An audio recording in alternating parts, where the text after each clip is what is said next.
Hello, hello, hello. Happy Friday, one and all. We are back again today. Can you believe it? I can't believe it, honestly.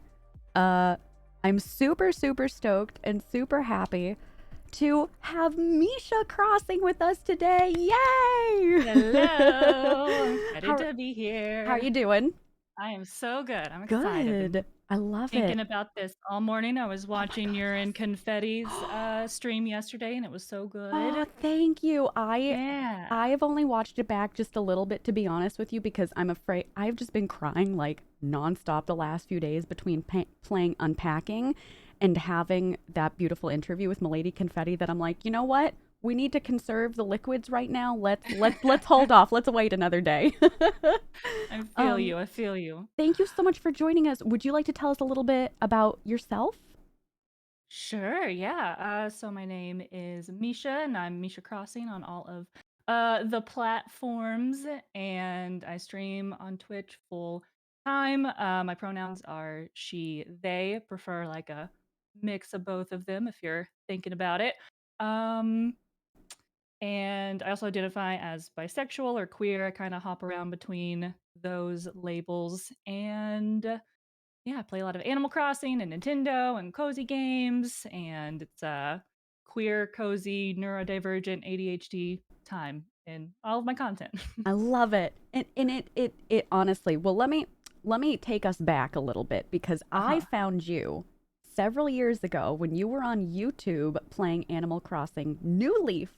Yep. So like this was way before New Horizons had come out. I was going back down the rabbit hole and I went, "Oh, are there ways that I can, fix my town?" Because at that time you didn't have the construction aspect that you have in New Right. Horizons. And I found you and I went, oh my God, this is amazing. I remember consuming all of your content, like following you Hmm. on socials.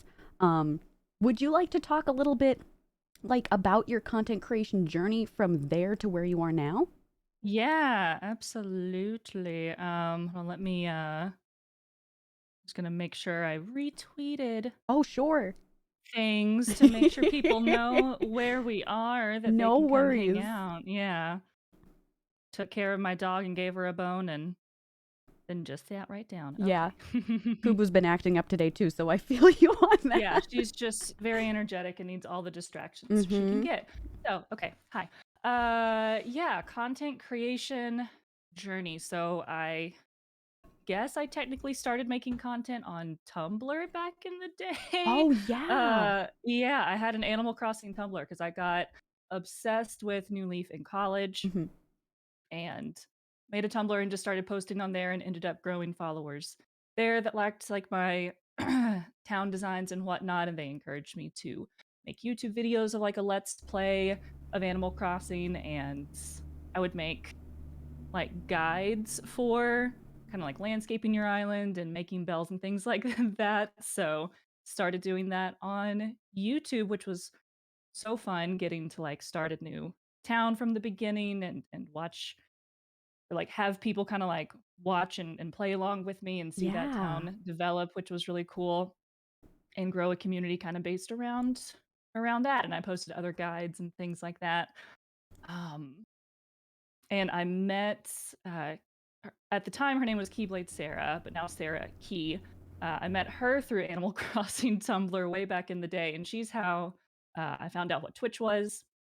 And so I like watched her streams and a couple other people's streams and just fell in love with like I don't know, just the vibe on Twitch and of live streaming and getting to instead of just talking to a camera and recording and pretending like you're talking to people, Mm-hmm. uh, you're actually talking to people that are there in Yeah, live, you're and it actually was interacting like live time. Yeah. yeah, it's and I still like pre-recorded edited content, but yeah, streaming and getting to hang out with people in real time was so great. And I started streaming on YouTube just to like test out the waters and like stream on the platform where I already was making content. But I just like the vibe on Twitch so much more, and it's just like built for streaming, whereas Mm-hmm. YouTube is built for videos. So Mm-hmm. swapped over to Twitch and kind of slowly like transitioned making my main content on YouTube to making my main content on Twitch because I just loved the live aspect and the community aspect so much more. And now I'm just making content everywhere all the time. I I'm on feel that Twitch. I'm so on much. Yep, yep. TikTok. I try to put my TikToks on Instagram and yeah, Yeah, it's a whole thing. But yeah. that's the synopsis Yeah. of the journey. Yeah. I love that. And Animal Crossing is something that you started out with, and it's still something that you do now. hmm I remember like watching through some of your old VODs that you would upload to YouTube from Twitch when you were doing New Leaf, and then you obviously transitioned over to like other Nintendo titles, but then, New Horizons as well. Um, Specifically, I know that we were talking about this earlier.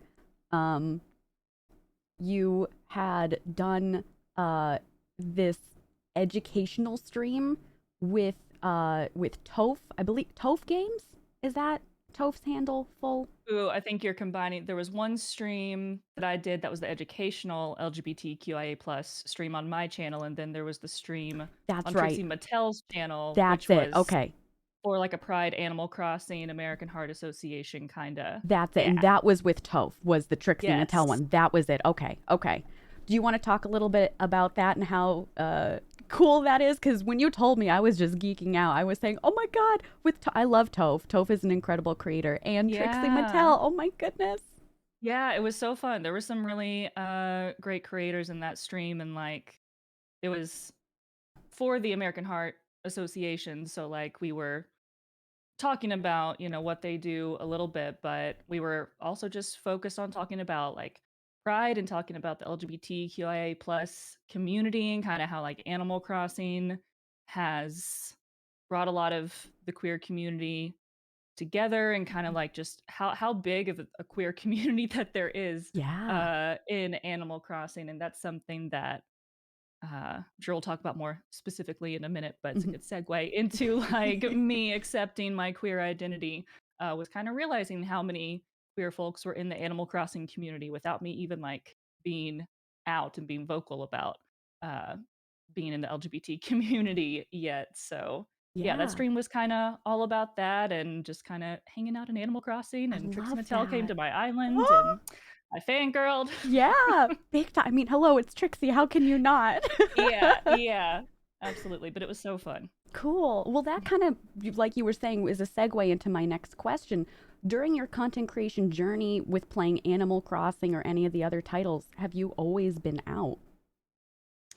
No, I haven't always been out. And like the process of coming out, I know it's different for literally everybody. Sure. Um, but I feel like I didn't have a moment where I was like, hi, this is me coming out and I'm bisexual or queer, or, however I would have phrased it. It was just kind of like a gradual, like I started noticing just how many people in the LGBT plus community were watching my YouTube videos, and hanging out in the Animal Crossing community on Tumblr and just all over uh, the place. And it got my wheels turning. Just that it's because I wasn't even out. Like I think at that point, like I knew that I was bisexual, and I kind of accepted that with myself. Um, but I wasn't really out out, I guess. And yeah, just like seeing how many people in the LGBT plus community were already like attracted to my content and my community without me even being like open about it. I was like, I like this feeling of being surrounded by people who are like minded, who make me feel like safe and validated and comfortable with who I am. And so I think I just kind of gradually started sprinkling in little tidbits about me being queer and bi, and it was yeah, just like a gradual process of talking about it more and being more comfortable about it, and now I won't shut up about it. So um yeah, that's how we got here. I love it. Yeah, there was never one definitive moment, but it just kind of evolved as, your content creation journey evolved with it. That's really cool. That's really Yeah. cool. I did something a little bit kind of similar back when um like the tag system on Twitch came out. I was like, oh yeah, I'm just going to use the LGBTQIA plus tag. didn't mention it anywhere else. And then like stuff just started happening. I did have, I think, like a Twitter post a few years ago about it with me being like, oh, just in case you didn't know, here I am. Um, Yeah. but yeah, it just kind of was something that ended up getting into my content, but wasn't, you know, there from the start. Uh, Mhm. but we've got incredible people in the community like yourself that made it very easy to just kind of be like, yeah, this is me. Because of others that came before us too, which I really love. Mm. That's so lovely to hear, but, like, I know exactly how you feel because I know, like, other creators and community members have been, yeah, the same way for me, just making Yeah. it more comfortable and normal, and yeah, it's just easy to, yeah, just make it a part of you, you Yeah, know? yeah. Yeah. And Modern Chow even says that's because Misha has always been really good about creating a safe and cozy and inclusive space from the jump. Thank you, Mojo. So, You're fine. speaking about, Animal Crossing, we dived into that. And I know that you're also a big, big, big, huge fan of tabletop RPGs. So if anybody is watching right now and they don't know what that is, think of, Dungeons and Dragons, Call of Cthulhu, Monster of the Week, just to mention a few of them. Do you want to talk a little bit about how, you got interested in that?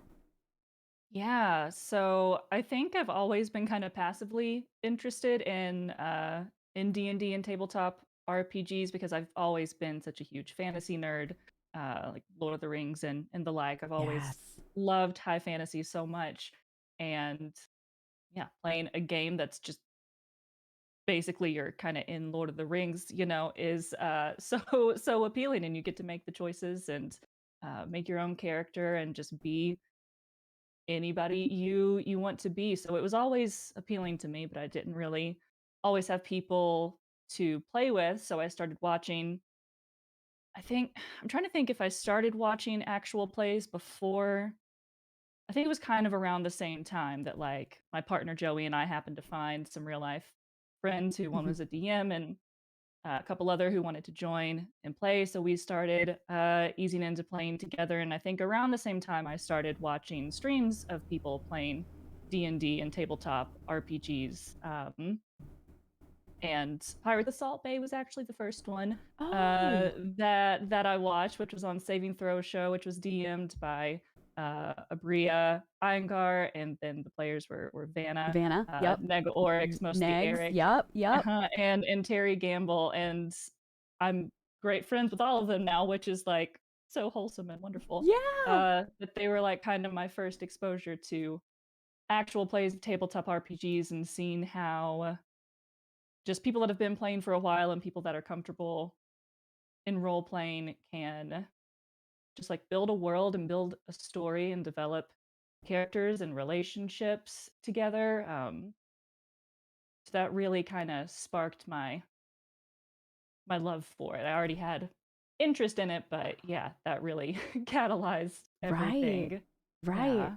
And then so you developed a sense of like, oh, I really like this. I'm going to start playing with friends. Have you been in, like several different campaigns, and is there like a certain like class that you really like? Yeah, I am currently still playing with the first group that we ever started playing with. We're playing Curse of Strahd right now, and Oh, I'm nice. playing my first character I ever made. Her name's Hakari. She's a tiefling rogue because I'm gay, so I made a tiefling as my first character before I even knew it was the gay choice. So, not to brag, but love her very much. Love playing a rogue. Um, and that's like our longest running group. But I've started DMing myself because I've always really loved writing and world building, and like I wrote fantasy stories when I was a kid. So when I started thinking about DMing and like building my own world and my own adventure, and taking my friends through this story and making a world together was so appealing. And I've been doing it for maybe about a year now. I think I've been DMing a home game, and yeah, then I've also been in From Dusk Till Dark, which is a live stream actual play on Vanna's channel, playing through Rime of the Frost Maiden, which we're Yes. in between seasons right now, but that has been super fun. And I play a Tabaxi druid, Noriti, that campaign, and Vanna's an absolutely fantastic GM, and again was one of the first TTRPG like players and GMs that I really watched. So it's just one of my best friends that lives in my same city now. So it's been just such a beautiful journey of I don't know, like discovering a huge passion of mine and like a creative outlet, and made so many friends and connections through it. And it's just a Yeah. beautiful world. I love that. We're kind of similar over here. We had always, well, myself and also my spouse had always wanted to get into it. We were going to be meeting up with friends from like our area, but then that fell through, and then the pandemic hit, and some of my friends got together and said, "Hey, do you want to try this out?" And I went, "Yup." Like I'd been wanting to do this for years, but I could never find a group. And I know Roll20 is great, but being new, I wanted to be around friends so that if I did something wrong, I wouldn't feel embarrassed, or I'd feel loved and supported to try anything that I wanted to.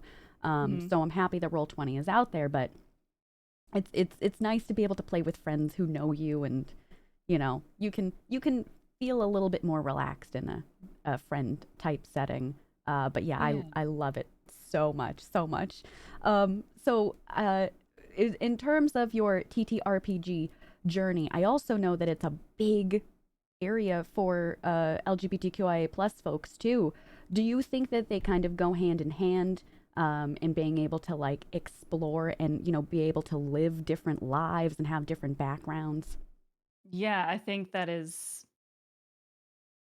it would be almost impossible for something like this to exist and queer people not to just Mhm. Attack it. be all Yeah. in it and around it at all times, and perfecting it and expanding on it and making it even better than it already was. Yeah, like the way that, like you said, you can make any character you want. I know a lot of people really explore different parts of themselves, even outside of the queer community.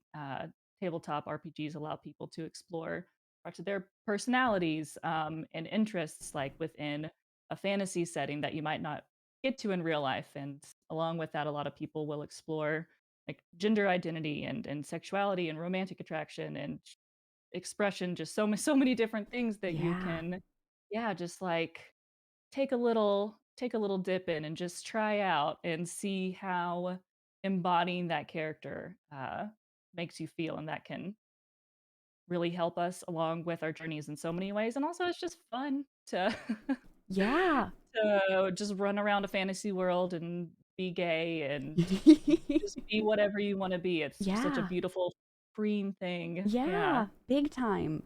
So my spouse is non-binary, and one of the things that allowed them to like start looking at that was to have like a non-binary character that they were playing. So I really love how it really does go hand in hand of like, let me try this out so I can live a different life. Oh, I also like this. I'm gonna this is a Yes. revelation for me. I really it's so cool. And I'm glad that, it did kind of seem, at least to me, that it got a little bit more mainstream and popular during the pandemic so that folks could get together, whether they are in, like groups close by or through Discord or Roll20, whatever you have. And then on Twitch, so many new campaigns have come out.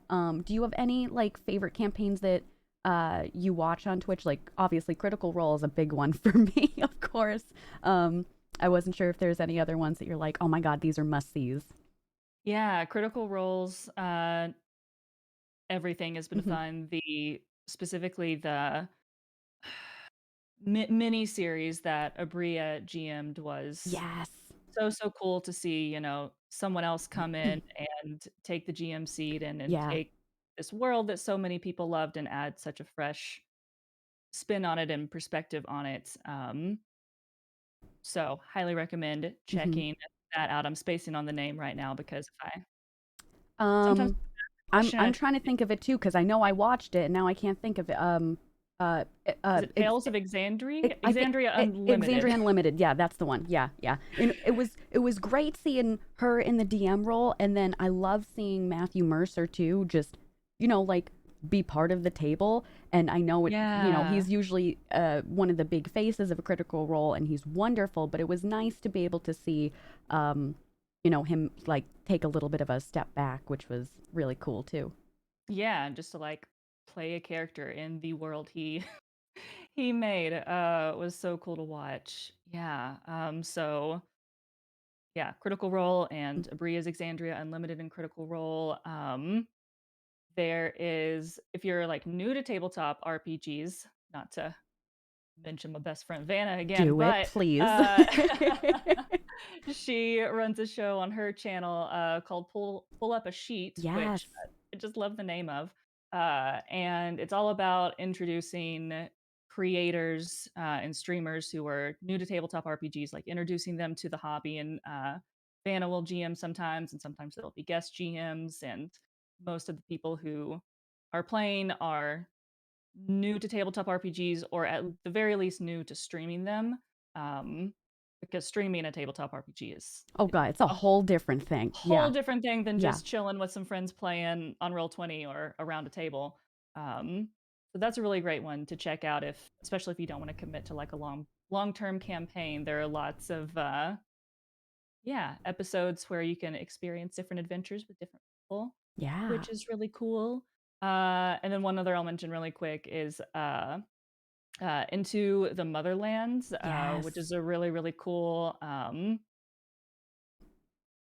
sci-fi. Yeah, I want to describe it correctly. But yeah, really cool sci-fi actual play with a lot of really great creators. Mhm. Cypher Mhm. of oh it I can't remember their full handle, but it's Cipher of Tear? Cipher of Tur? Yes, Yeah. yeah, like Yeah. OFTYR. Mhm. Yes, yes. So really, really great creators in that. So love that one as well. Yeah.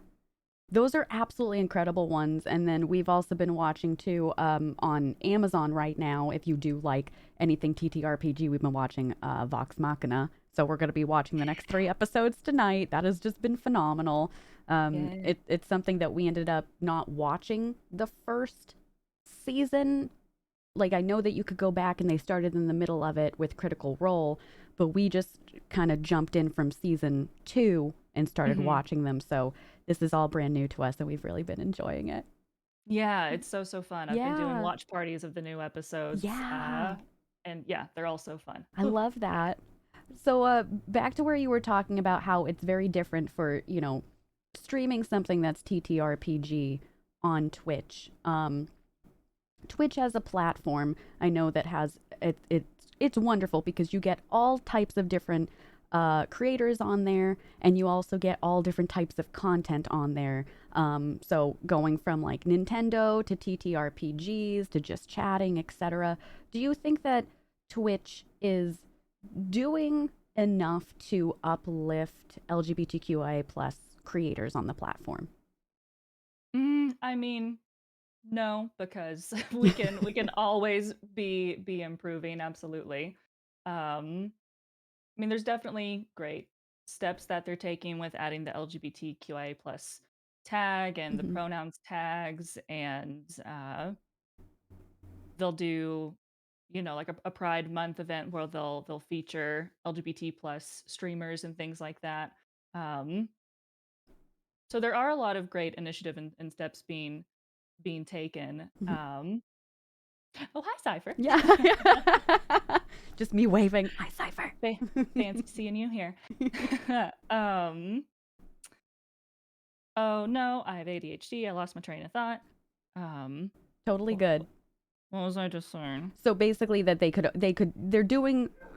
definitely improved, but they could be doing more. Right. Yeah, I think Twitch can be doing so much more to uplift the LGBT plus community and, Hmm. and all marginalized communities beyond what they're doing right now, especially as far as like safety and moderation are Big concerned. times. again, Yeah. steps are being taken, but I think that yeah, there's a ways to go, but Hmm. I still love that even regardless of what Twitch is or isn't doing, like the LGBT plus community has such a beautiful home on Twitch. Even yeah, like I said, outside of what they're doing, we find each other and we flock together and keep each other safe, and I really love that. Honestly, yes. You know, and it's so wild to me too because there are things that make sense to me, right? With Animal Crossing and tabletop adventures where there are very large player bases um, of the queer community. And then I think to myself, I go, gee, like there's also big portions of the queer community like in other games. Like I know that you were and still are a big fan of like Dead by Daylight, where there's like a whole other portion of the community over there. And Hmm. I remember specifically, I feel like maybe in the beginning of the pandemic or the first year of the pandemic, a lot of folks who had played Animal Crossing jumped over and started trying out DBD for the first time. And I loved it, but I went, what? Like, because you wouldn't think because they're two completely separate types of games. Yeah, yeah, Yeah. but there's such a crossover in Yeah. the communities, and it always astounds me just like how many I haven't streamed DBD in a Mm. while, but like it always astounded me the people from my Animal Crossing streams that were also in my DBD streams and Hmm. talked about how they did it, and yeah, it's a very strange thing, but I guess also a lot of I mean a lot of people in general, but I think a lot of queer people we meet at the intersection of like cute and wholesome and also like just unhinged, creepy, dark, weird stuff. It's there in the middle. It's both of them at the same time. They're both Yeah. coexisting. Yeah. Yeah. I love Yeah. that. So that might be where the crossover comes from. Yeah. Yeah. I love that so much. I really do. So I know you said you haven't been playing DBD in, like a hot minute and you've been working on your islands right now. You have two Animal Crossing islands that you've been working on. Um, I remember going back to one of our earlier discussions about like you were having like just a decorative spot on there and how good Animal Crossing has been to connect with other queer people. And it's nice and cozy, as Sulky is saying. Did you find that too with Dead by Daylight or any other like horror centric games? Did you find that that was one of the things that you did enjoy where it's weird to say because that's not the objective of a game like Dead by Daylight, but there are moments where it's like, yeah, I'm on a generator. This is nice. Yeah, yeah, no, like yeah, DBD is somehow still very cozy and I don't know how. I guess it's just the aesthetic of it. It's dark and Yeah. um there's rain on some maps and autumn leaves and it can be cozy. Hmm. Um Sorry, my brain has kinda jumped around to a couple different what was the basis of the question? Just like Sorry. no, you're totally fine. Just like the connection between go like the two games, just going off of it again of Oh, yeah. how beautiful froggy chair people can be like, yes, I also love to be chased by a knife wielding maniac. Yeah, I think we need to do some type of, like, scientific study to really get to, Honestly, we like need like a research paper on it. get to the basis of it, but yeah, I think it's, like, both can be so cozy and both can be such an escape for different reasons, Yeah. and you can play with your friends in both games, and, like, the communities definitely have a really big, uh, queer community as well, so I Hmm. think that yeah, I think there's a few ways to explain it, but also just so much unknown about it Yeah. as well. Yeah, big time, big time. Modern Chow said, found family is so important, and I see time and time again how people find their people in places like in Vi's channel, in Misha's channel, and many other safe LGBTQIA plus spaces on Twitch. Thank you. I really appreciate that, and I know Misha does too. Um, Aw. so speaking of safe places on Twitch, you're known for being like not only cozy, but super inclusive and discussing like a variety of topics. And you found a wonderful balance of speaking out on general topics while also still playing games and cultivating a wonderful space.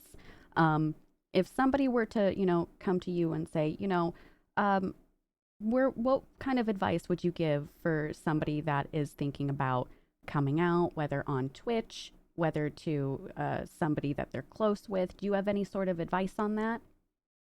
Yeah, like I said, my personal coming out, like both Mm-hmm. online and for like real life Mm-hmm.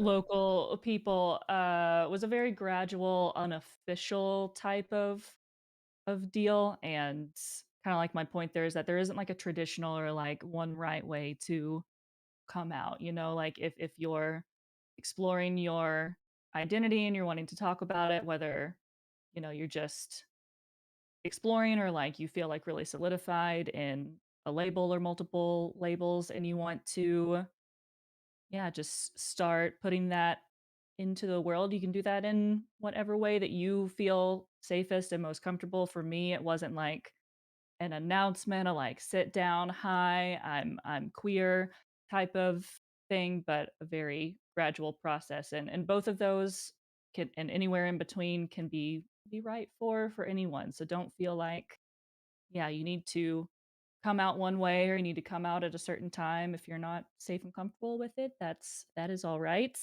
Um, but yeah, you can do it gradually. And also, if you think you might be part of the LGBT plus community, but you don't have like one label or like one term you feel like you fit under, that is Yes. also totally okay. Labels are so helpful for a lot of people, but also not necessary to a lot of people. So you can use umbrella terms like queer, just LGBT plus, just whatever you feel most comfortable with, or not anything at all, Mm-hmm. really. Yeah.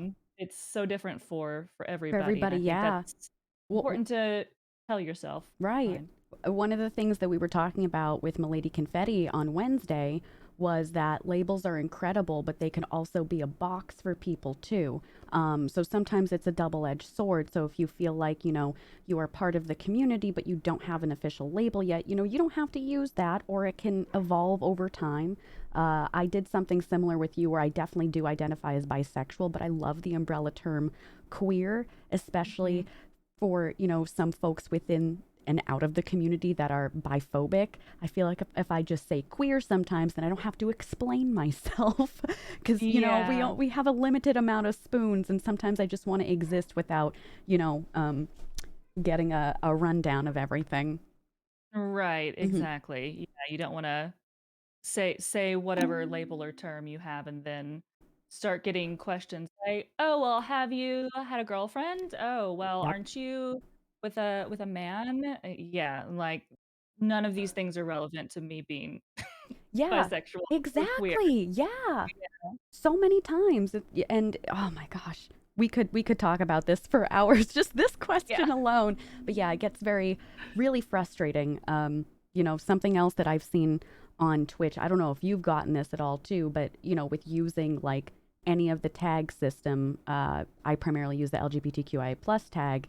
I'll have somebody come in and I will say I'm in my bio, I'm a queer streamer. I'm everywhere that you look, it's like, yes, this is me. They'll come in, they go, why are you using this tag? Oh, I don't, for decoration purposes. I don't know. What kind of question is that? What do you Right? mean? Right? I don't know. I don't know. It's sometimes anonymity, I think that's the correct word, is really frustrating on the internet. And that kind of segues me into my next question because I know you speak out on so many topics. Like you speak out on queer topics, on POC topics, and um, it's something that I've definitely seen, especially like the last few years on Twitter, that you're super vocal in and out of stream. Do you have anything to say to folks, if they're feeling invalidated by somebody like misgendering them or not labeling them the way that they want to be or referred as or anything under like this huge umbrella of somebody being just, you know, mean to them.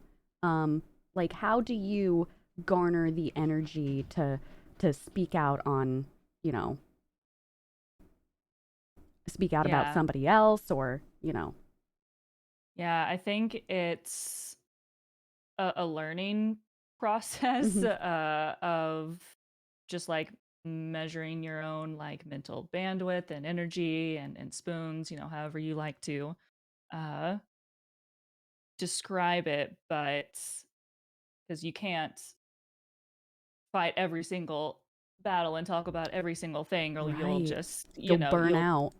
never stop. Yeah. Um but especially if you yourself are feeling invalidated by someone or you're wanting to speak out more, like, I mean, something that empowers me and inspires me is just following as many people in marginalized communities as possible to, like, diversify the people that you're following to get perspectives from all sorts of different people and making sure that your the perspectives and like the things that you're exposed to aren't just coming from like one little box and one little bubble that you are a part of, that has really like educated me and given me other perspectives, and it's helped me learn like when I should speak out and when I should keep in my lane and just like boost other people. Yes. um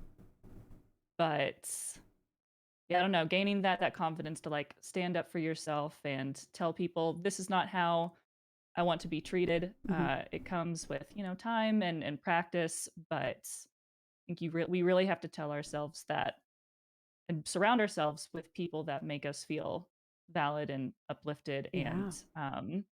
like we deserve to be treated how we identify. Like we deserve to be referred to in the way that we identify, and setting those boundaries and standing up for yourself. You might feel mean. Hmm. I know I can feel feel mean when I'm direct with someone, even if Yeah. it's not a very big topic. I'm always like, I just so I just didn't just step around it, which I know a lot of people do, and like if that's the only way for you to like have that conversation and make that step, then that is, okay. However Hmm. you approach it is all right. So you can do it boldly or gently, or yeah, however you feel like the safest and most comfortable, really. But highly recommend following lots of people from queer communities, POC, Yeah. Black communities, disabled community. Just following, yeah, diversifying your feed, following as many marginalized people as possible, Hmm. especially activists, will, I mean, just improve your life in every way, really. Yeah, yeah, big time, big time. So something you just touched upon was, setting boundaries, and oftentimes we talk about that, IRL, making sure that boundaries are being set with friends and family, and we also talk about that too in content creation. Is there something specific you would say, to a queer streamer, right, that just, recently saw maybe within the last year of all the hate raids happening on Twitch, and they go, you know what, I really want to be a streamer, but I'm kind of nervous about putting myself out there on the internet for whatever reason. Is boundaries like one of the many things that you would say, for queer streamers to set early on and abide by them? Yeah, definitely.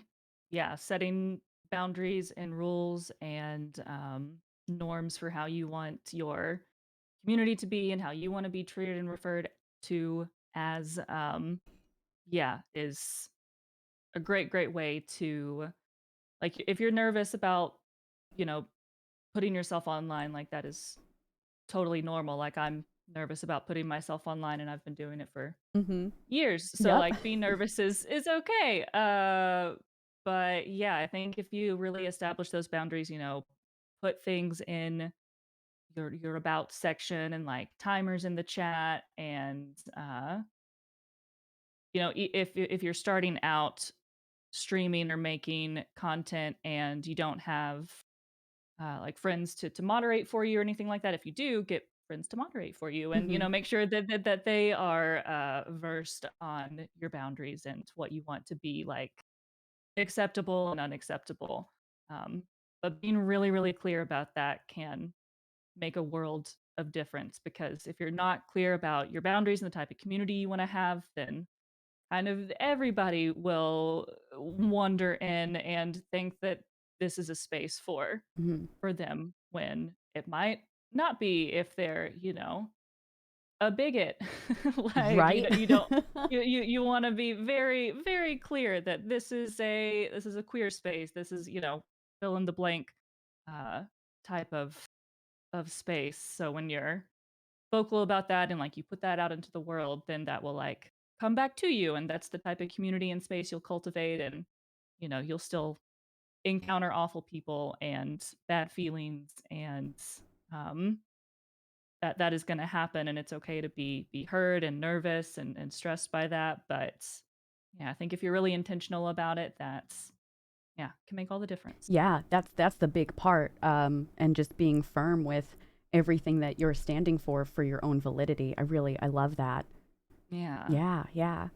So if we have, a queer babe that's coming on and they are I'm sorry if you're hearing my dogs in the background. They are just going wild today.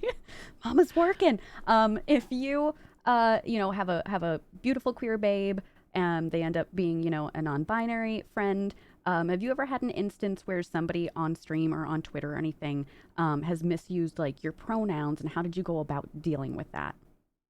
Yeah, misusing my pronouns or misusing someone else's? I Sorry. guess they both go hand in hand. Like if you ever had it happen to you or somebody else in the channel, like how did you go Yeah. about, Yeah, well, for my own pronouns, I use she, they Mhm, pronouns, and I'm been presenting, so people often, mhm, default to she, her pronouns for me, um, which isn't wrong, because those are part of my pronouns. But I do at least try to say every once in a while, because adding they to my pronouns has been relatively recent for me, but I'm growing to know that I prefer people using a mix of them, like not mhm, just one or the other. mhm. So I'll kind of like just passively say that sometimes, especially if we're talking about pronouns or uh, just other LGBT plus types of topics. But um, if someone misgenders or uses the wrong pronouns for someone else, if I notice, of course, a quick correction, I feel like, is the best thing. Just a quick, like, hey, this person uses they, them pronouns. Just so you know. Also, there's this cool pronouns extension that you can put your pronouns in, and you can see people's pronouns in chat, Yes. which y'all look it up. Best It's a, invention. Oh my yeah. God. I swear this has helped me out too because I know that we have a at least I know I have a like maximum capacity for things that I can remember, and I never want to intentionally hurt somebody. But intent doesn't really matter. It ends up being what will happen. So having that pronoun extension that you can use in multiple different, you can use it in Chrome. I think you can use it in Firefox, different Mhm. versions. It will allow you to have your username and then you can set pronouns next to them and everybody will be able to see it and have it be reflected, which is awesome. It's you see it in real time, and if folks want to change that, then they just end up changing it. And it's very different than writing down, if you're in stream, like a mod note for like a comment or something that Mhm. isn't always super visible too. Yeah, yeah. So having that in a channel. Speaking of Mm, Twitch, take notes on things that you can do to yes. improve Twitch, is add just pronouns to everybody. Yeah. Everybody's using, because it's impossible to look at someone's username and just, unless their pronouns are literally in their username, it's Hmm. impossible to know what their pronouns are. Yeah. Uh, so that's, yeah, so incredibly helpful. Yeah. But yeah, in the case where, yeah, either intentionally, well, if it's an intentional misgendering or misuse of pronouns, then That's a whole other topic. That's, yeah. that's get out of here Yeah. for being transphobic and Yep. homophobic. Yeah, Yep. get out. But if it's accidental, just, yeah, a quick correction, like, hey, I use these pronouns actually. If you don't know, now you know. Um, yeah, a quick correction if it's an accident is Hmm. always best. Not harping on it too much, or lingering on it too much, or getting too emotional about it on like somebody else's behalf. Like if somebody else is being misgendered, I don't want to yeah, bring too much attention to it beyond, and most of the time, sometimes I feel weird about saying things like that out loud, but I'll notice that like my mods, which a couple of them are in chat, will handle that, just and like, hey, we use these pronouns, they use these pronouns, instead of me like, I guess, calling someone out, even though it's in a nice and helpful way. Yeah. Um, like have it kind of telling your mods that, if somebody gets misgendered or uses the wrong pronouns, maybe, yeah, correct in chat rather than having me say a couple people's usernames and making them maybe feel embarrassed Right, or right. Like putting them on the spot almost. Yeah, yeah, yeah. yeah. But Makes in sense. general, quick correction. Yeah. Yeah. And then just move on. Beautiful. Thank you so much. I really appreciate that. And Yeah. Laughing at Salad said too, the pronoun extension is great, but something inbuilt would also be a good sign of support from Twitch, which I Mhm. completely agree with. The addition, that we were speaking about for years for the addition of different tags within the community to me came far too late. Is there anything else that you would like to see from Twitch outside of something like adding pronouns, which to me, I feel like, they have so many badges now that the pronoun thing seems like it would be an easy thing to do, but I'm not a programmer. I don't know anything about this, but I definitely think it's something that's Right. needed. Yeah, yeah. And yeah, like Cypher said, there are the pronoun tags. So that's awesome Mm, for, streamers being able to display their pronouns. And it does suck because we're still only limited to the to the 5 five, yeah, yeah, tags. And if you use multiple pronouns or all pronouns, then, well, what do you do? What tags do you sacrifice? yeah. Basically, what parts of my identity do I want people to know about the most? So Mm-hmm. that would be something to improve, is allowing for more tags or like Yeah. additional pronoun tags that are like, he, they, or she, they, or Mm-hmm. what have you, would be great. But yeah, also pronouns in chat because viewers, community members want to be referred to by the right pronouns too. Yeah, big Um, time for sure. Yeah, and it's great. Like Cypher said, I love that there are pronoun tags, but like the limit is so frustrating, especially when you're using anything that maybe has to relate to like the game or whatever you're doing for that day. And I remember like 2 weeks ago, I was playing a game for the first time, and I go, "Do I take away my pronouns?" Or do I just don't tell people that I'm doing a first time playthrough? And I ended up putting it in the title because I still wanted she, her labeled. But I hate that we have to kind of balance that because both should be able to coexist at the same time on Twitch. Maybe if they made something where like any identity based tags, there's not a limit on that, but any yeah, like game based tags could have a limit. That would be even more helpful than now. yeah, yeah. That's a good idea. Yeah. Twitch, Yeah. listen. Twitch, listen to us, please. Um, but also like regularly promoting and lifting up queer creators hmm outside of Pride Month hmm would be great. Like, I don't even know what the Twitch homepage looks like right now. I'm like, well, let Uh, me go on and see, right? yeah. Also, my PC's been a little stressed recently, so I'm not going to add more to Oh, it. please. But Yeah, yeah. yeah, regularly and outside of the like uplift queer creators outside of Pride Month, uplift Black and POC creators Yes. outside of Black History Month and other months that focus on one community of people. Those hmm months are awesome, but we should also be uplifting and supporting them year Yeah. round with like content, like promoting their content, and then also more safety features as Big well. time. I'd love to see the carousels that we get for like Black History Month, for Pride Month, be like a permanent fixture in the Twitch homepage of, like folks that are on a list that any moment they could get highlighted on there. I think would be really great and something that, again, would always be there. Because I know a lot of streamers will feel like, okay, during this month I'm feeling very supported, but then after that the support feels like it drops off, not only from Twitch but like their general audiences. Um, Yeah, definitely. Like the initiatives that Twitch make like really boost people's, enthusiasm for supporting queer creators and other marginalized creators. So if they like kept that same energy, if Twitch kept that same energy all year, then like viewers, community members, brands, etc. would, hopefully feed off that energy and mhm. also keep that same support up year round. Yeah. They set that example for their platform. Mhm. For sure. Not just the what do we like calling it? The rainbow capitalism for the Yeah. queer community, which I'll be honest with you, I definitely feed into too because I'm like, ooh, rainbow, that's me. So it's Oh very yeah, for hard. sure. Yeah, it's so hard for me to find that balance of I know that they're selling this to me because they know I'm gullible and I'll buy it, but also I buy it, so But maybe it also also, works. ooh, they're good. I They know. get you. They really getcha. Um, have you played any of like The Sims at all?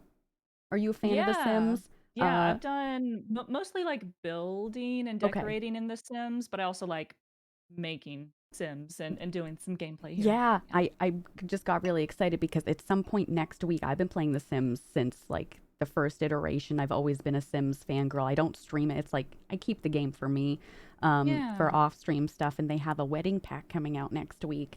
And it was just so incredible to um, see two like femme presenting characters getting married in the trailer. And I thought, my God, like how incredible and what a long way that we've come, especially in the games industry, where like that's a trailer now.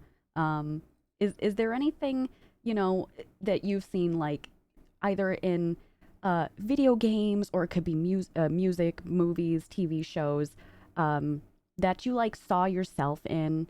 That anything that was there to like that you felt, oh my God, this is me. This is I'm feeling like represented. I'm feeling seen. Let me try to think.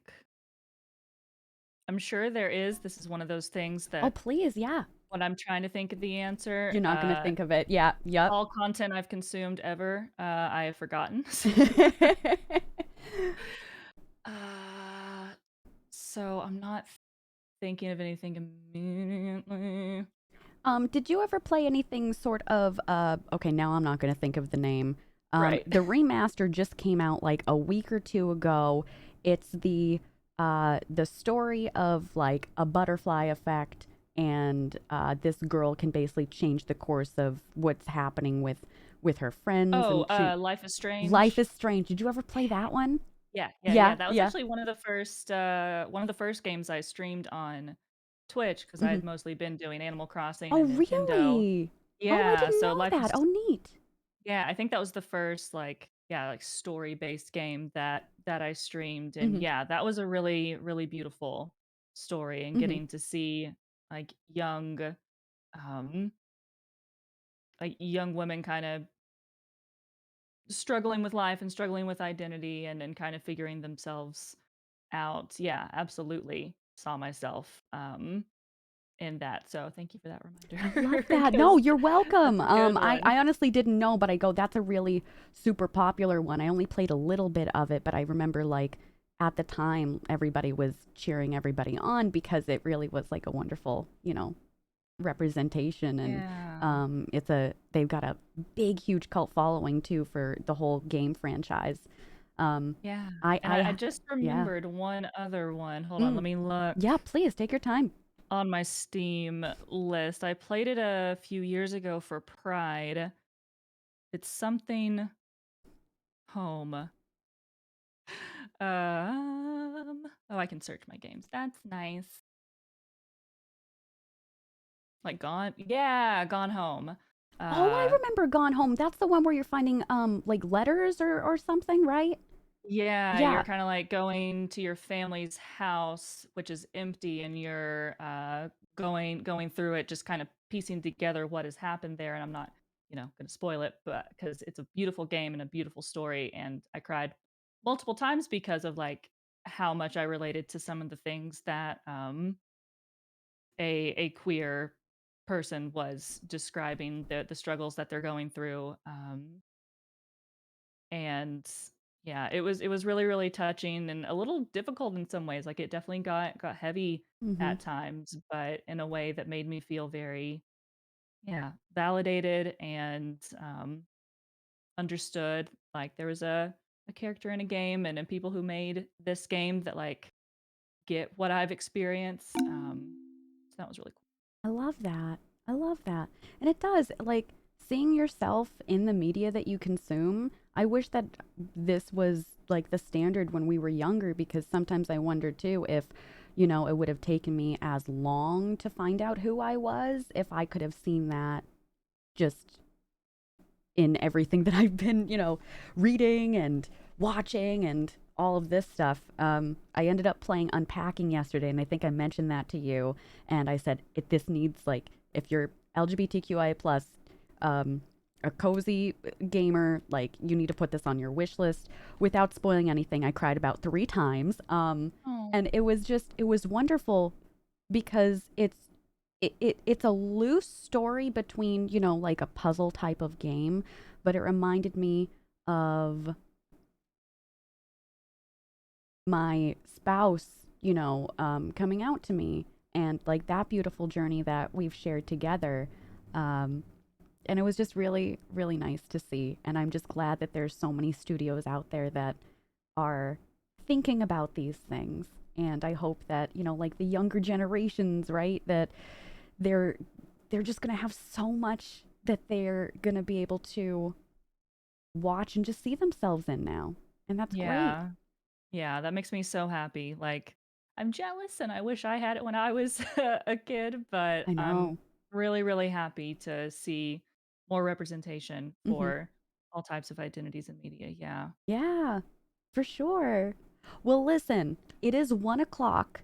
Would you like to have us change over to Escape Simulator? So, Misha and myself last night were like, what can we play? And I said, oh, okay. So, I saw this game. It's basically Escape Room with friends. And I said, I think this looks good. So, we're going to try it out together and stumble through it together and, Yeah. wave the rainbow flag as we go through it and try and give this a try. But yeah, Unpacking was phenomenal. Like, Yeah. I really, really cannot want to recommend it enough. try it now. Like, I already did because it looks super cute and cozy, but Yeah, now even more so. yeah. And you can replay through it too, because at the heart of it, there is a loose story, but it's really a puzzle game. So it's kind of short, but the replayability is absolutely wonderful. I just Yeah, said I'm we were excited to playing check it Escape out. Simulator, and I couldn't even find where it was in the alphabet on my screen. That sounds about like me. Uh-huh, Yeah. uh-huh. All right. I am opening it right Okay. now. I just had mine open, and I just need OBS to follow suit. Okay, beautiful. Is this like Cool. the bomb diffusing co-op game? I kind of, but I don't think we're gonna be needing to guide each other through anything. Like, we're both gonna have it be hands-on. So that should be fine. Oh, hold on 1 second. I think your camera on this screen got a Oh, little bit smaller, so I just wanna whoop. Okay, great. I fixed you. awesome. Well, now I gotta do just, okay, speed run this character customization. Oh god, I didn't even realize. Are are, Yeah. are you like a blue Santa or No, I'm like okay? a woman with like purple hair. I guess it's just Ooh, kind of random who they default you as. let me see. I'm feeling like a cowboy, I think. Ooh, yes. Okay, okay, okay. Unless oh, I see. Okay. All right, I can still feel like a cowboy. This is great. There are cute glasses. Yeah, so neither of us have played this, in case that Correct. wasn't Yes, this is clear. completely brand new. For the two of us, we're gonna see how much we're gonna be able to get through together. While we're still hanging out together, if y'all have any questions that you want to ask Misha and Misha feels comfortable enough answering, please feel free to add any of those into the chat, and I'll make sure that we get through them. Yeah, absolutely. Okay, okay, okay. All right. I'm going for a simple look, Oh, but that's fine. I did a simple one for me too. I kind of look like I'm stepping off of the mummy right now, which I'm oh, into. I see you. Yeah, yeah, yeah. Did I pick the right game on the title? Let me double check. I think I still have another window open. Yes, Escape Simulator. You did great, Sulky. Thank you. Yay. All right, play co-op. Do you want to host? Yeah, let me host it, sure. Okay. Host. I don't know what host game and host game legacy means, but I'm just gonna pick host game. That's fine.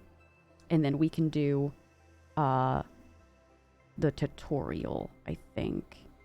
Okay, cool. All right. So, are you on Steam? Are you just under are you back under Misha, or are you under the other name? I did change my name to MischaCrossing. Whether or not it's updated, I'm not sure. That's very true.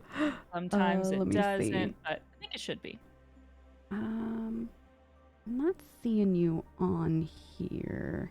Oh, I might be like invisible or something. It looks like if you give me a code, I could join that way. Oh, okay. My code is blocked, so here, let me copy paste it, and I just put it in our Discord. Oh, okay, perfect. Be great. And I figured we'll start out with the tutorial, so it'll tell us what to do. Yes, we won't please. be running around too wild. There you are. Okay, awesome. Yay! All right, let's head on in.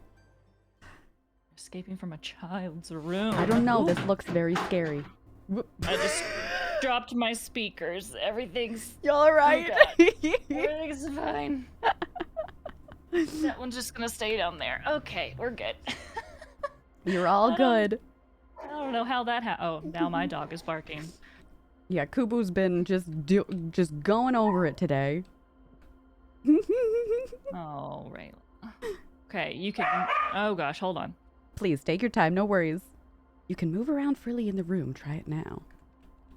Oh, okay. Well, apparently we exited that room. I can drag larger objects. I feel like I'm in a blue box right now. I like the I'm gonna go furniture. open the gate for my dog. Sorry, Oh, you're so fine. So, y'all, if you have any questions for Misha, while she is taking care of her sweet puppy, please make sure that, you just plop them in the chat, and that would be wonderful. I don't know why Discord keeps doing this to me, where I think every time I tab out, it moves the camera over a little bit more, so I think that's as good as it's going to get on that section. Why is this? It does remind me of Faz a little bit. I think it might be that first-person perspective and how good the objects look. I don't know how much it's coming out on the screen over here, because I know I've got our two cameras up, but like, it looks really good. This was on sale on Steam a few weeks back, and I said, oh my god, I really want to play it with Kip. Oh, look at the sweet babies. Oh, so cute. The cutie pies. Oh my goodness. I have a zoo around me. Oh gosh. Okay, so I'm moving with arrows and keys. Okay, now what? Oh, okay. Crouch and duck down. Oh, I have to press the red button. Okay. Drag larger object. Okay. I might mute occasionally if this dog you're starts totally fine. barking again. Oh, this is fun. I can just pick this back up. Oh, you're going to get to a certain part where it's going to be very odd. Can I just... Oh, I did it. Take all 3 toys. How do I put it in my inventory? Oh, it's already there. Okay. Wow, this is actually really cool. They made this very fun. Yeah, I'm getting things out of the treasure chest now. Oh my goodness. Really. Yeah. Ooh.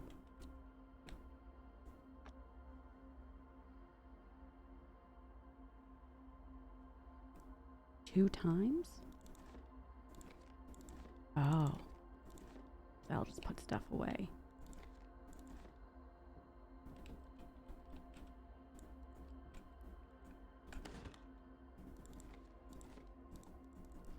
Made me a little nervous because you gotta count. I'm not a math guy, y'all. The circle peg goes in the circle square hole. The triangle peg also goes in the square hole. That TikTok sent me.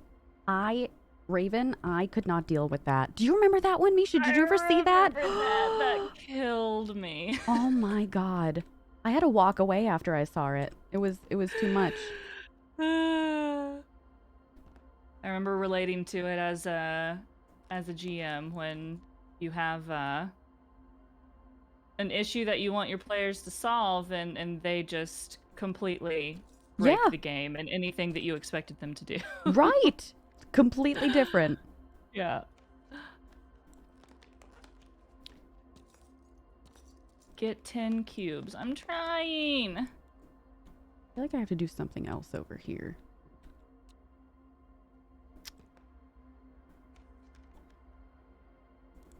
Rotate the box and find a place to use the winding key. Assume it's here. Oh, I have to drag it. Oh, okay. Examine the toy 274. box closely. Okay.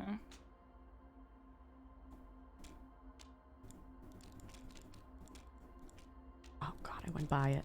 This is actually really fun. Like, it's so interactive. Yeah. It's really in depth. Oh, cute. I'm not a math gay, but I wish I were. Same. Right. All right, and then we're gonna be at like a similar area with the two of us. Cool. I'll be able to probably see your outfit. Yay! I unlocked the chest. I'm in a... Oh, there's basketball. Oh, there we are. Hmm.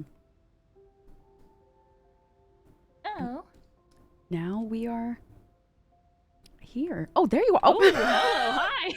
I love your glasses. Oh, I didn't get glasses. Do you like my cowboy hat? I love it. Yeah, you do look like you are right out of The Mummy. And I had love to. it. I had to do Brendan Fraser proud. You know what I mean? All right, so I guess we just start now exploring. we're just trying to escape Yeah. this bedroom. Oh gosh. Have you ever done it like a real life escape room? I have. So I live in Boston and I live pretty close to Gillette Stadium where the Patriots play. And they have 2 escape rooms over there, but they do like such large groups. I mean, this was like 5 or 6 years ago, like pre-pandemic, right? So our group had a lot of children in it. So I said, oh, I don't want to take away their joy, so I'll let them do it. It was a nightmare. And I said, if I ever do one again, I just want like maximum me and 4 friends and do something together. It looks like it could be fun, but yeah, with the children, it was a little bit much for me. Yeah, that sounds chaotic. Yeah. What about you? Have you ever tried something like that? I haven't actually. Never done one, so this is my first of the. Oh, I found a token. Oh, you found a token. What is Found that? a secret token. Look around for more. Oh, look, Secret come over to token. this little dinosaur painting. Look Oh, at his is there- little hand. That's. Oh, I found one. Okay. Yeah. Oh, all right. Gotcha. Look Okay. at an item and press space to examine it. Okay, I was wondering how to like look more closely. Is there anything in that the a trash? thing? Nope. Got a lot of markers. Oh. I found a key in a toy car. But I think we need an item to put on top of the toy car to like open it, like maybe Oh, okay. Oh, I found another token for us. like a wind up key, like for that. Oh, that box, okay. the tutorial, something like that. Okay. There's stuff under here.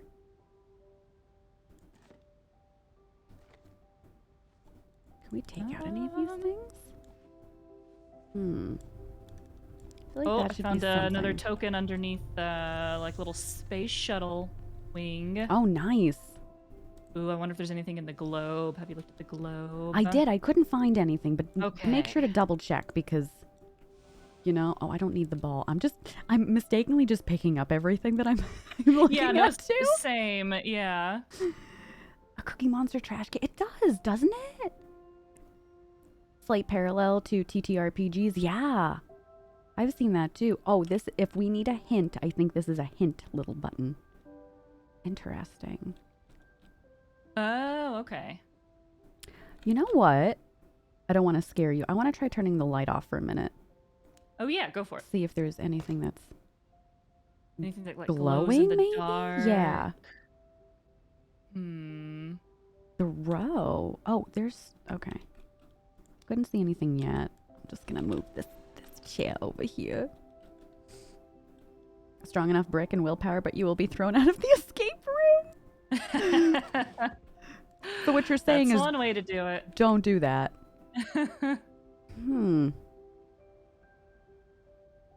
Oh gosh. Just tossing toys around. So my problem with this a lot of times is for any game, but also for anything that has to do with TTRPGs, instead of doing like the normal things, I will make things extremely difficult. You know, we come on to a door and I go, okay, I'm standing back and you can just open up the door. So immediately I'm thinking, okay, there's a lot of markers over here that have the caps off. What if we put the caps on them? Well, like, what is that supposed to do? Yeah, just way overthink it and look into it too much. Yeah. But you never know. You never know. All right, well, you know what? You could stumble across something. Okay, what's going on with this little train? Anything in here? No. No. I can't put it on.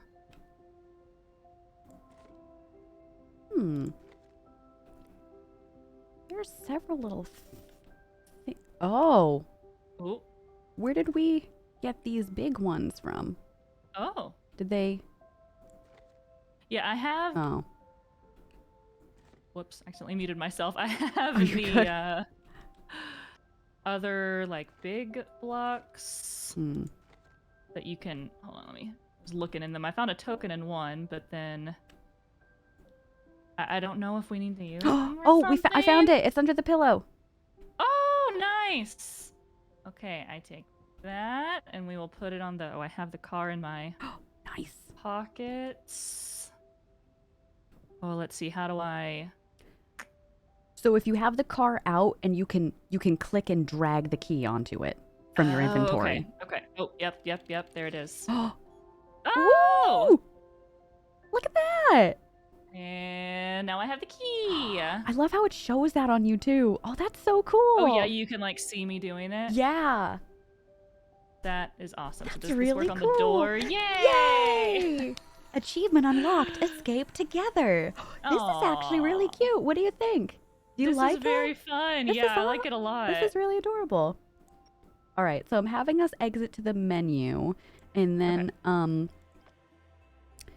oh dear, there's lots of things that we can do. I mean, listen, we're still like, we might not be able to finish any of this, obviously, but why don't you pick? So there's Labyrinth of Egypt, Adrift in Space, Edgewood Mansion, Omega Corporation, and then they also have Holiday, but maybe that's a little bit past our time. Yeah, let's do... Oh gosh. Did you say one was like a mansion? That sounds cool. Yeah, Edgewood Mansion. It looks kind of almost Clue-esque. You want to try that one? Yeah, all let's right. try that one. We will start with Brain Checkup. Okay. I love it, Sulky. I know, I loved our little dance. Ooh. Ooh. Okay. Empty. Just taking everything in. We've got a newspaper. We've got a lock with... Ooh, 2 locks. Do you know the dresser time? over here?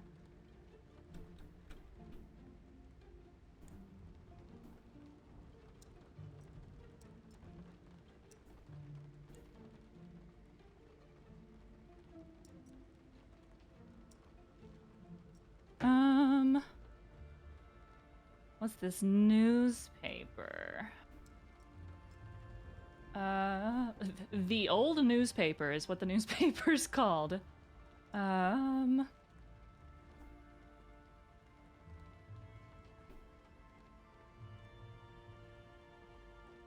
feel like we have to do something with these clocks, but I don't think I did that correctly. Oh, a newspaper? Oh, can you hear me? Yeah. Oh, okay, cool. Sometimes I accidentally mute myself. Oh, no, you're good. On the newspaper it says, so we're in New York, Sunday, May 17th, 1954. Yeah, so in case we need to know like the date or what year it is, we're in 1954. Beautiful. Oh, there's something circled on the bottom of the... Oh gosh, how do I... I'm trying to turn this around so I can see what's circled. Oh gosh. Don't worry. I also found out the hard way. If you don't hold on to an item, it can fall and break. So, I hope you didn't like this vase. I hope this Oh wasn't no! a family heirloom at all. Whoopsie, but there could be things in the breakable things, Yes, so correct. you could find a clue that way. But yeah, something on the back of the magazine. I can't get it right side up, but it's... Me just breaking everything now. Like, yes, well, that opened up. So what about this? Yeah, literally break everything open. Okay, I don't think there's anything over there. Okay, Ooh. I think this might be something to do with the... You can come over here and look at the news. Well, let me put it back down. Oh, Let me take it. a key! Oh, nice! All right, I let don't me know. take a... Oh, it's for this over here, for the clock. Yeah, so if Oh, you that's what it see is. how Okay. those are positioned on the back, you can Supercar. do something with those. Type faster. Oh, yeah, there is something circled. Oh, hold on. For the... Yeah, I could not get it right side up for the life of me. Yeah. Okay, I have a key, but what? It doesn't go to the door. I tried that. So number 1 is facing down. Number 2 is facing 7 and 5. And number 3 is facing 9 and 3. I'll keep that on me for the time being. Perfect. And the key just unlocked this cabinet down here, which has 2 books. One nice. says, it like has the number 2 on it. It says H.G. Wells, The Island of Dr. Morrow, and then... Oh, okay, it's like the same... It's the same book. Yeah, it's like two and 4. Maybe different volumes. Let me see. Oh. I'm gonna see if the key works on both of these locks. Maybe I can take it back out. So you have that one, so that's there, and then 5. Okay. Yeah, it opened this. Oh, we found a top hats with something inside. Oh, a token. Uh-oh. It also Very says nice. Edgewood Attire, established 1876 inside. Ooh. If that ends up meaning anything, got that.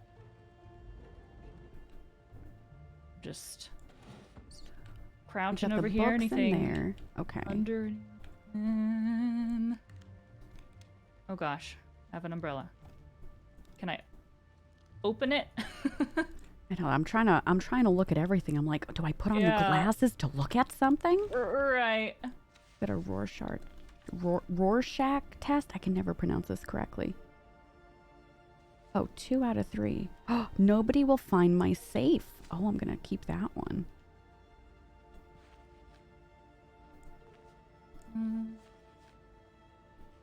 Charles Dickens.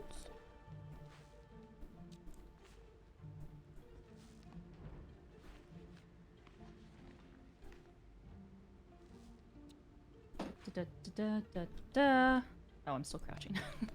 Ooh, ink bottle. I mean, this has to be something. Like, what is going on here? Oh, the head? Oh, definitely. And there's a bunch of numbers. Oh, you can push in.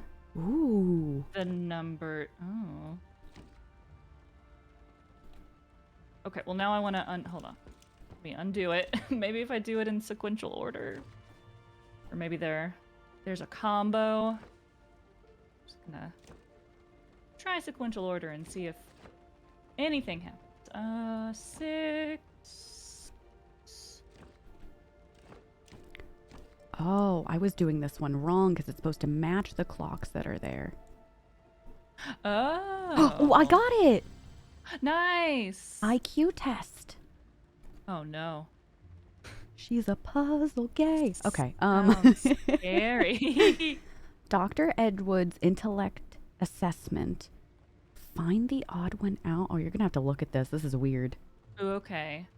So yeah, I didn't get anything with the head, but it does say like there's a little key symbol on the name, and it says like it's an essential item, and the key symbol indicates this item is essential.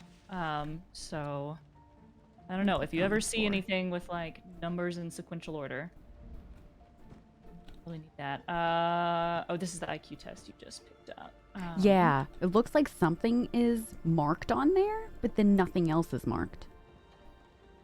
Oh, cool. You can like pin it and kind of like put it up your screen. Cool, to look around at other stuff. I'm gonna break this plant. Can I not? I believe in you. Oh, there's a token in there. There's something in there. Yeah, it's a token. Nice.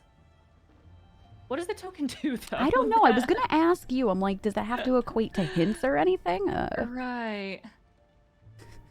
Okay, fine. Like, I wonder if we answer these, will it do anything for us? I don't know. Maybe. Oh, okay. It indicates this item is a clue. Clue items contain information to solve puzzles. Okay. I'm just gonna try, because the numbers say 1, 2, 4. Well, there's no 16 on the there's one on the head. Too. Never mind. I'll pin it. Okay. Just to have it in front of me. Okay. Oh. I took the mirror down. I hope that we didn't need that. Ooh, that's a good idea, though, to, like, take paintings and stuff off the walls if you can. Misha, look! A thing! We did it! Oh, nice. Okay, so... What does that say on there? Hold on, I'm just going to drag this over on the other side so it's not in yeah. our way. It says, Pinesure & Co., a safe company. I can't properly get in front of it. How many numbers is the code? 0 through 9, but the numbers for the code, hold on. Excuse me, are 3 numbers. Okay. So I'll back out, and then if you wanted to take a peek at it, you could do that. Okay. Trying to think of where we might have seen 3 numbers. I don't know.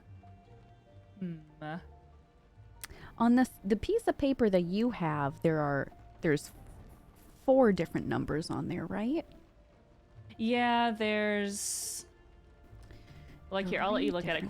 Question 2 is like some numbers in an order, and you're like trying to pick the odd one out of the answers. But let me. Okay, I set that down in case. All right, let me take a peek. That can help. Oh yeah. Well, there is one on here that says 168 in question number 2. I mean, we can Want to try it? It's try the only 3 number that I feel like we've been able to see. 1, 6, 8. No. That's not it. Ooh. Okay, so one of these locks, it has a little tag on it that says IQ. Oh, and the other one, the left one, has a little tag that has books on it. Ooh. Oh. So maybe in the books? Mystery. So this is the same. So they're like the same copies of the books that I've been able to see. Yeah, maybe we just need the numbers on the spine. But I don't know. Ooh, hold on.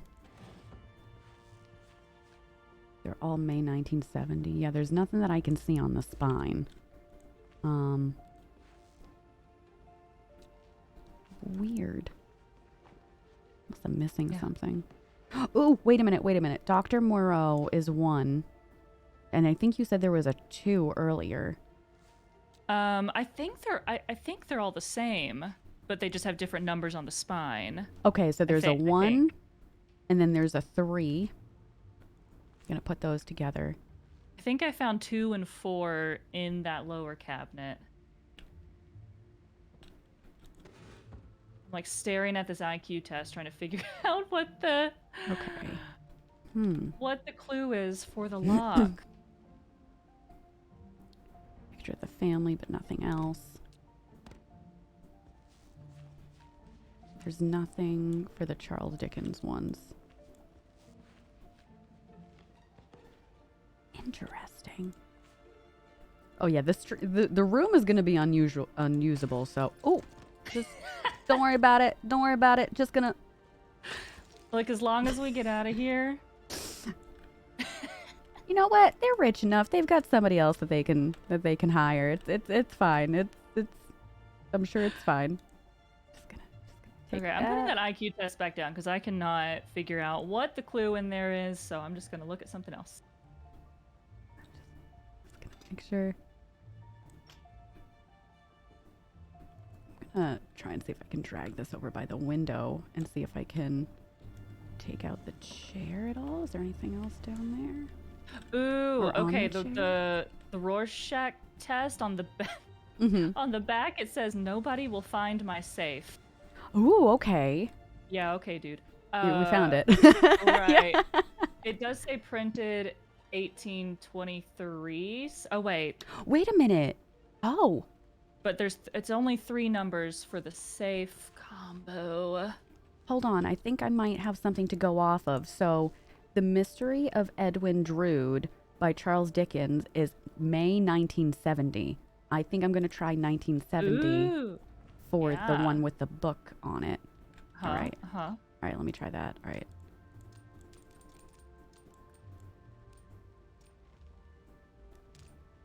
Oh, you can just drag it. Is that...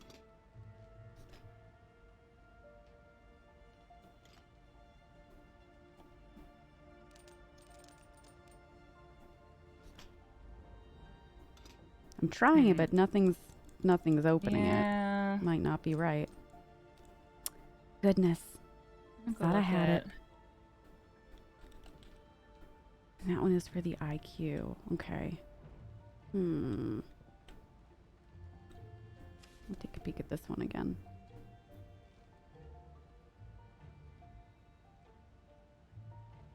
That's 2.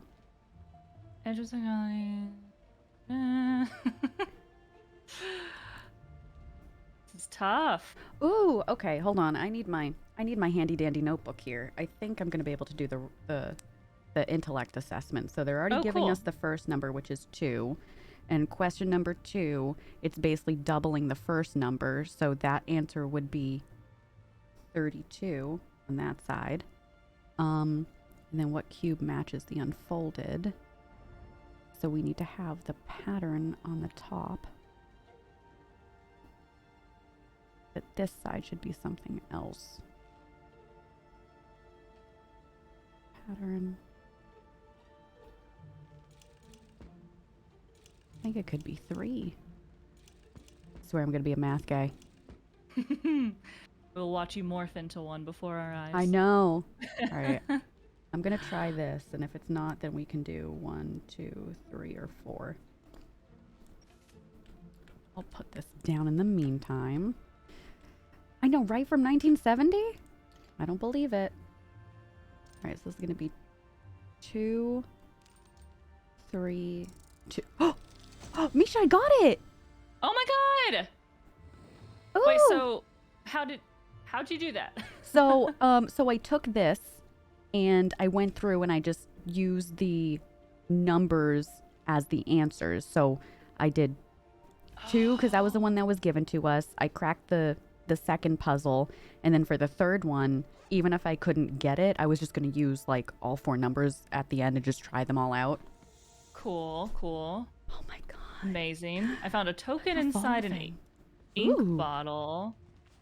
And there's a thumbprint on the ink bottle. Oh. I don't know if I can do anything with it, though. I'll keep that. But then there is the year 1837 on it, and it has the same Pinecher & Co., the safe company. Shoot, it's only 3 numbers. I keep forgetting. I keep seeing, like, years, and I'm like... I know, because maybe that's the code for the safe. I know. Do you still have the little head with you? Yes, I do. I think this book is going to relate to the head. It was kind of going through the different lobes. Oh, okay. Which book? This one that I put down right here, the phrenology book. Ooh, okay. I'll set that down. Oh. And then pick this one up. Okay. Personality traits. Okay, is it only the one? It only opens to the one page? Yeah, that's what I was able to see. Okay, 1837 has to be the code for something. 1837? Because that's what, it's the year that I think their psychology or phrenology practice was established, so maybe... I tried it No, on not that one and it Flintlock. wasn't, but that's not to say that Maybe for the it head? couldn't be. I don't know.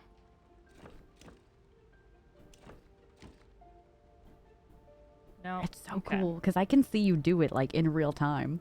Yeah, Like that is touching really the head. That's cool. really awesome. Oh, fountain pen. Thing under here. Nope.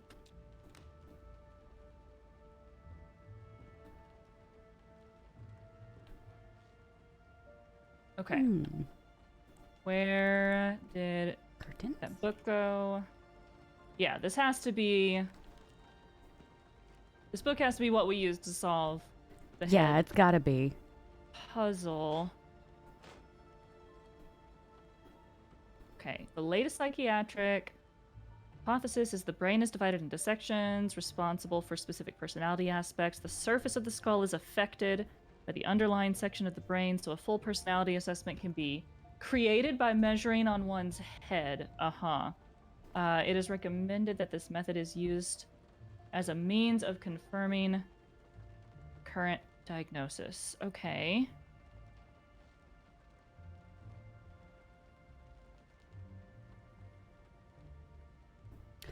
Wait a minute.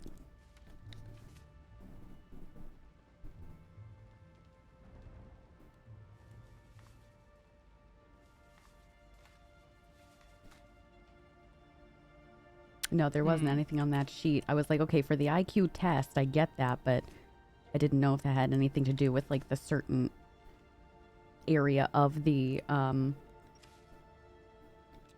lobes that you're supposed to touch, because I feel like that's got to be a puzzle, but it's not really telling us much.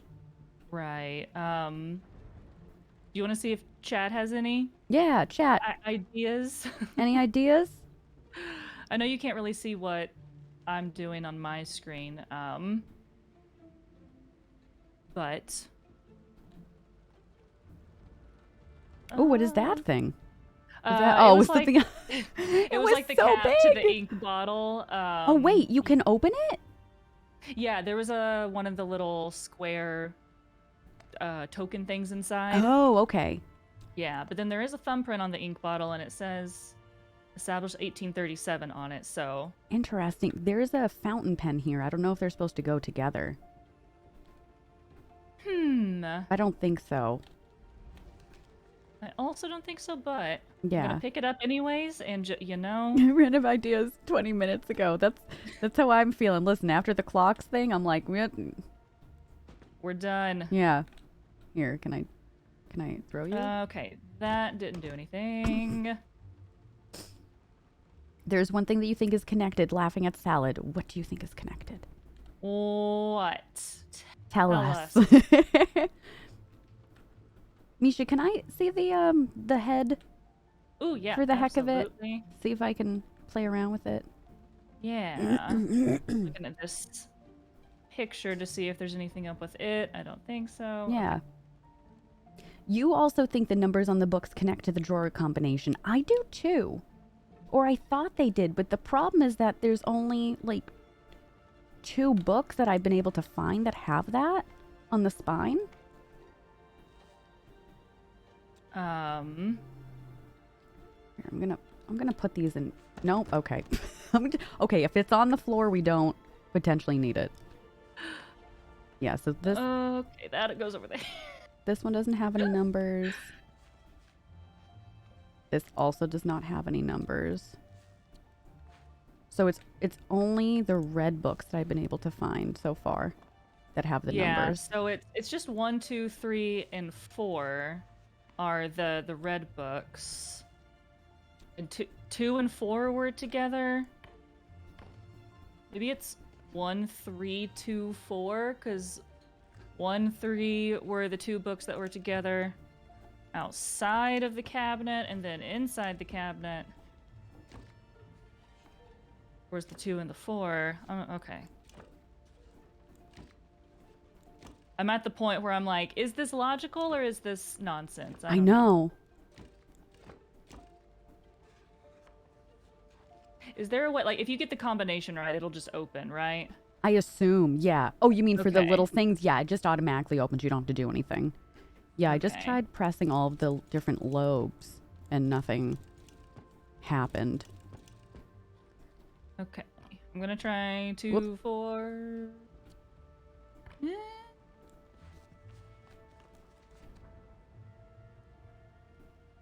Oh, gosh. What if it's just 1, 2, 3, 4? Imagine. I would laugh so hard, honestly. So the brain is listed on page 17. I don't know why I'm going to try this, but I'm going to try it.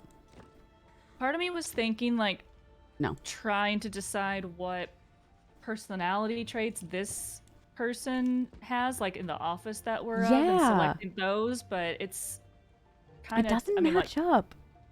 It's weird. The label looks like they have to be stacked. Oh, you mean the red books? The little label does have 4 books stacked. So yeah, maybe if we stack them in order? I don't know. Oh, then I still have this one and we'll put back. Oh, I have one too, here. I think. Let me see just what's... Have you looked inside these books? The ones with the numbers on the spine? No. Do they open? The one that I just picked up did. It's number 3. Oh no, I had been turning them around. Okay, I'm looking over at your screen and it looks like you're on the same page that I am. So this one has 4 little books at the upper left-hand corner. Oh, and this one has... Okay. 1, 2, 3, 4, 5, 6, 7. All right. 7, and then we have 4. So let's... But the book with 7 books inside is number 3. So I feel like if we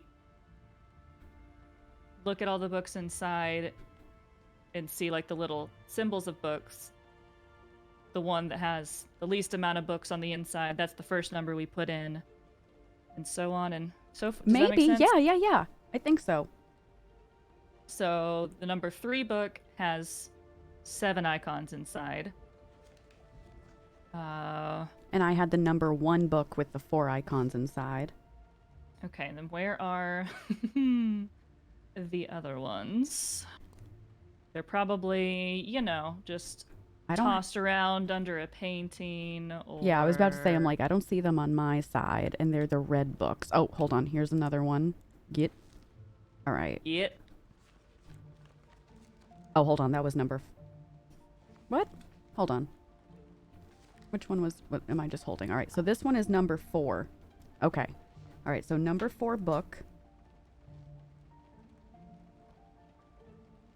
And this one has 1, 2, 3, 4, 5, 6, 7 inside.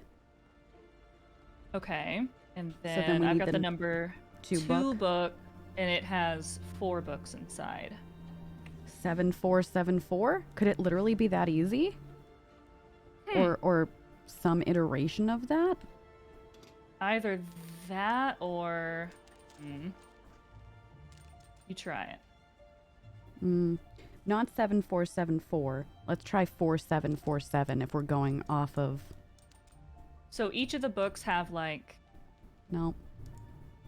2 of them have 7, 2 of them have 4? Mm-hmm. Yeah.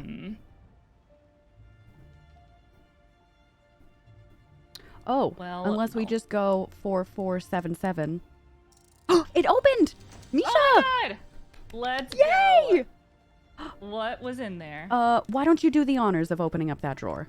Well, okay. Well, okay. If you insist. So more Rorschach tests. Yeah. These are Okay, cool. numbers. These are the numbers. That's 2 that you're holding, and then this is going to be 5. Ooh, the back of this one says, "Don't forget the code this time." What does yours say on the Nothing back? on the back. This Nothing on the says back. 3 out of 3. So if I'm going based off of that, so 5 is going to be the last one.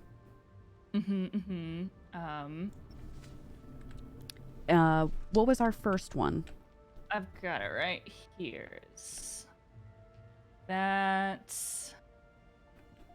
And then. Okay, so I think that's them in order. So I think. 9 maybe?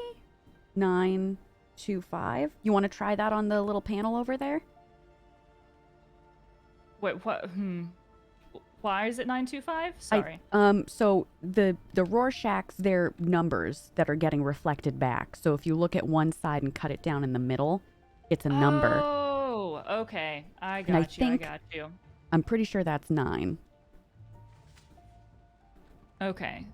So it's not 925. Okay. That's what I'm thinking. I did not realize. No, you're all good. Yeah. I'm telling you, I don't know. It's the coffee today. Yeah. Wait.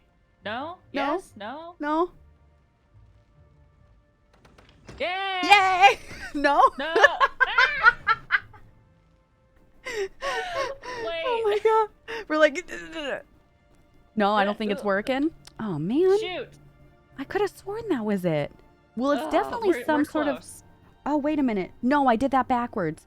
That's my fault. Okay, hold on. The 9 is in the middle. Hold on. Okay. So, okay. And then, it's two's the first one. So, so 295. Try 295. Yeah. Okay. We're on the right track. Yeah, we're getting there. 295. Yay! Yay! Now we can celebrate for real this time. We got it. We got it. Awesome. Okay, so there's a token, there's a locket, and there's some notes. If you want to pick up the locket. Okay. Sure. Let look at it. Let me get the umbrella out of the way. I don't know if it's gonna start raining in here, but ooh, yeah, the locket. Memorial. Love. Patient assessment. Oh, okay. Patient assessment. So this must be connected to the personality traits we need from the book, and then the numbers we press in on the head. Okay. Oh. Okay, hold on. So, will you get the phrenology book when you get a moment? Yes, I have it, and I have it out.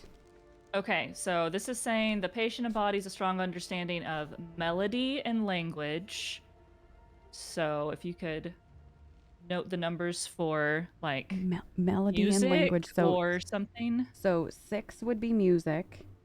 Okay, and then language. There's nothing for language. Self-esteem, hopefulness. Oh no, verbal talent. Okay, so 3. Ooh, yeah. All right. Cool. And then next is a love of notoriety. Notoriety, which is going to be 5. And lack of benevolence. Lack of benevolence. Oh my god, I can't even speak. 8. 8. Cool. And then 2 more: combative and destructive. So 9. So that is all of them. So 5 of them? Let's see. 1, 2, 3, 4. Well, the last 2, one was combative, and then another one is destructive. Are those 2 separate ones? No, it's the same. It's combativeness, / destructiveness. Okay, then yeah, those are probably the same. So yeah, try and read those 5 numbers on the. All right. The sculpture. Hold on, I have to put this down. I'm so happy that I always have a notebook with me, especially. Yeah. All right. Let's try this out. Okay, so 6, 3, 5. Where's 8, 9.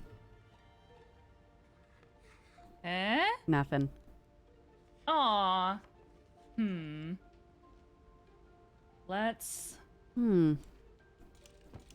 look again. Man, I really thought that would have been it. Right? Here, I'll put the book down too if you wanted to take a peek at the Yeah, I'll take bookie a work. There's nothing else in take. here, right? Oh. Oh, there's another token. You know what? These tokens. Oh, wow. They're They everywhere. get me too What did excited. what do they do? Don't know, but Don't we got know, them. but we like them. There are pieces of flair in this game. Okay, let me look at book. I love that I can see what items you have too, because it shows up on your belt. Yeah. Yeah. That's So neat. fun. Hmm.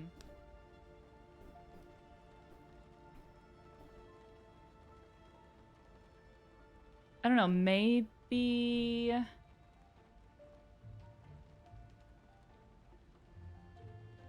I don't know, maybe the verbal talent. I don't know, because it mentioned. I'm going to try something that might be kind of weird. I'm going Okay. to touch all the places that we didn't talk about. So it'd be Okay. 1, 2, 3 we did. 4, 5 is still there. 6, 7, and 10. No. That was a very good thought. You know, like subtracting it from that, but Right. nope-a-reno. So, okay, the notes say that they have a love of melody, a strong understanding of melody and language. And then in the book, there's one that's musical talent and there's another one that's verbal talent.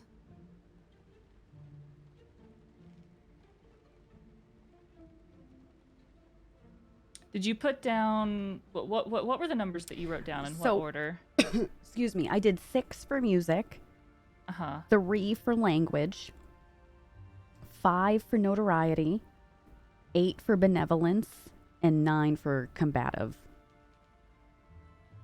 Ooh, wait. Mm. It says in the notes they have a lack of benevolence.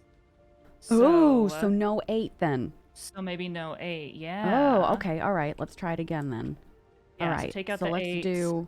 All right. So we'll do 6 and then 3.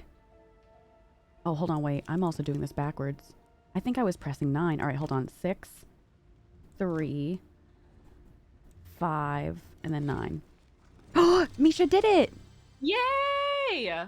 Heck yes. All right. Hold on. I think Was in there. the key. Oh, yes. Oh my god. Yay! Look at us. Look at us dancing. I love am it. so happy that I was not sure if we would actually get through a whole room. Me So I'm really happy we too. did. I was upset. I was like, are we gonna be able to finish this here Oh. out? This was so much fun, Misha. Thank you so much for playing this game with us on here today too. Like that was such a joy. Yeah.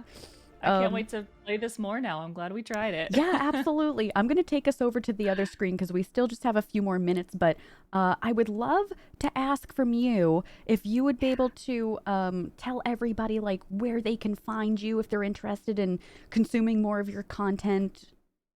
Yeah, absolutely. I'm just standing here watching you boogie in Yeah, the I'm still clapping. in the game. Yeah, if you want to find me, I am MischaCrossing on pretty much all platforms. You can see my name somewhere over here Yes, on the on screen. the bottom. Yeah, yeah. Yeah, so I'm on Twitch, MischaCrossing. I stream Thursdays through Sundays in like the afternoon ish Eastern time. And I'm also on Twitter, TikTok, Instagram, YouTube as MischaCrossing. And I've been making like mostly like Twitch and TikTok have been my main Mhm, jams recently. So those are the two big ones. And then Twitter is a lot of like personal stuff mhm. and stream updates and going live announcements and things like that. And this evening, I'm going to be doing a watch party for the new episodes of The Legend of Vox Machina, which I'm very excited about. That'll be Awesome. in a little over like an hour. Mm-hmm. We'll be doing that. And then I'll be playing some Pokemon Legends and Animal Crossing Saturday and Sunday. Very cool. That's awesome. Yeah. Oh man, I love the watch parties so much too. Especially with that incredible show. How awesome is that you get to, get like be able to do that as part of your job? Like how, like, that's so neat. Oh my God, I love it. I love it. I love it. I love it. I feel so lucky. I'm so excited. Yeah. And Sulky did drop the link for Misha's Twitch channel in the chat. So if you want to click on that, please do.